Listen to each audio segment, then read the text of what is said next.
अस्सलाम वालेकुम। एक भाई ने सवाल पूछा है कि उसने किसी ओवरसीज़ से ज़मीन ख़रीदी है और अब वो ओवरसीज़ जो है वो उसकी छुट्टी ख़त्म हो रही है, वो वापस जा रहा है जिस भी मुल्क में वो काम करता है। तो उसने कहा है कि आप 1200 रुपये वाला स्टाम्प करवा लें, बाद में इस पर रजिस्ट्री जो है आप करवा लेना, इस पर आपकी रजिस्ट्री हो जाएगी। तो भाई ने पूछा है कि ऐसे कर लूँ, ऐसे रजिस्ट्री हो जाएगी? नहीं मेरे भाई, ऐसे रजिस्ट्री नहीं होती। जितना टाइम आपने 1200 रुपये वाला स्टाम्प करवाने पे लगाना है उतने ही टाइम में रजिस्ट्री हो जाएगी।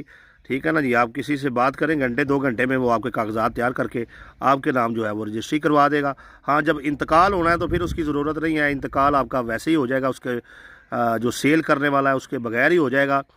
लेकिन ऐसा नहीं है कि वो आपको 1200 रुपये वाला स्टाम्प दे के पैसे सारे लेकर निकल जाए और आप कहें जी इस पर रजिस्ट्री होगी। बिल्कुल रजिस्ट्री नहीं होगी, ना ही आप वो खाली उस स्टाम्प से मालिक बनेंगे। आपको रजिस्ट्री करवानी पड़ेगी, फिर ही आप मालिक बनेंगे। और घंटे 2 घंटे